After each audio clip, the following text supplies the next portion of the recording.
Another Don Siegel review. 1968, Coogan's Bluff, starring Clint Eastwood. This would begin the friendship of 5 movies going forward where Eastwood would be directed by Don Siegel.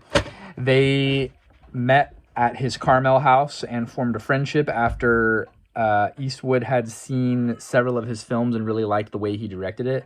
And then they would go on to direct 2 Meals for Sister Sarah, Dirty Harry, Escape for Alcatraz, and one other film that I did not write down. So what do you expect from this low-budget channel? This movie had a release date of October the 2nd, 1968. 15 days later, Bullet, starring Steve McQueen, would come out on Solar Productions on October 17th of 1968. This, if you're comparing police crime thrillers, is the lesser of the 2 films, whereas to me, Bullet is an iconic movie. This movie just didn't resonate with me as well. Bullet's probably one of my top 10 movies that I remember seeing at my grandpa's house growing up on TV, and it's just a core memory. This is my first time watching this movie, and maybe it's because I just didn't have a history with it. To me, I don't know.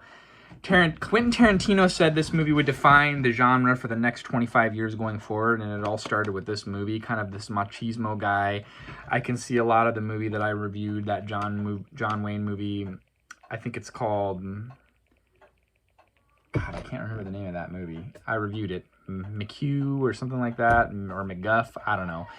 That movie came out in the early 70s as well, kind of parodying the Eastwood Dirty Harry, which to me, this character seemed a lot like the Dirty Harry character, which would also be directed by Siegel, as I mentioned earlier.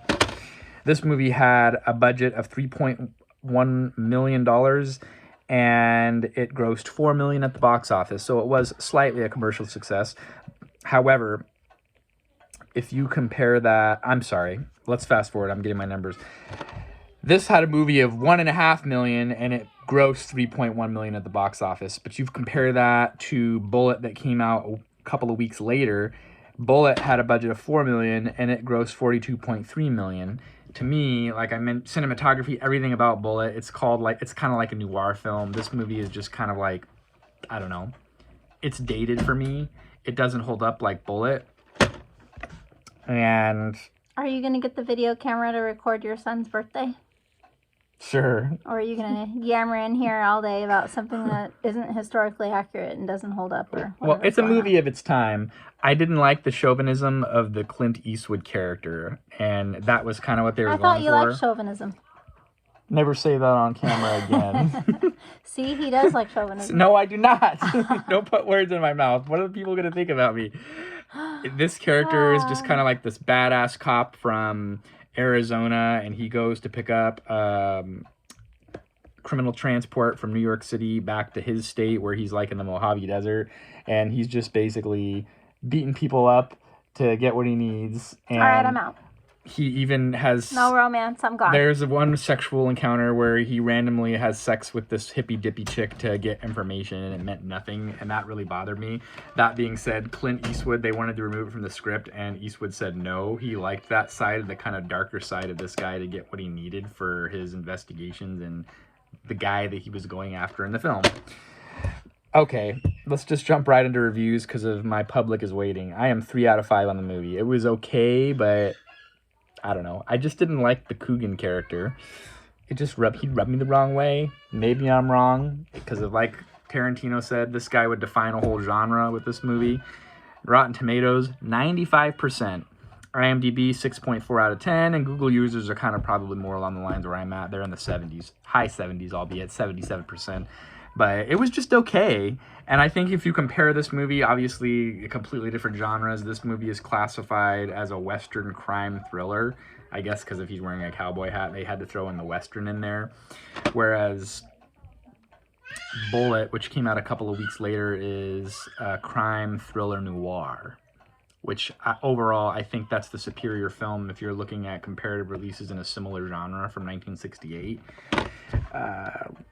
The name of the film is derived from the Promontory Point... Promontory? I don't know. Upper Manhattan, Coogan's Bluff. It's a bluff that overlooks the former New York Giants baseball home, the Polo Grounds. And it's also the name of the character. And originally this idea was developed by Herman Miller, like I mentioned earlier. He was mostly a TV writer. It was going to be a TV series. and then it morphed into this film. So it's a dark movie. I don't know why, but it says it's not rated on the VHS copy, but then online it's rated R, and it's definitely worthy of that because there is some full frontal female nudity in this film, where he's dealing with a lot of people tripping on acid and LSD in the swinging 60s, and he goes to some dance club where there is just women totally nude, which is weird and wild for the time. But again, we're going into an era of movies where things were getting a lot more edgy than they were, like, let's say, in the 1958 movie that I reviewed by Siegel, The Lineup. Late 60s, they're pushing the envelope, and I think even a lot of the Academy Awards,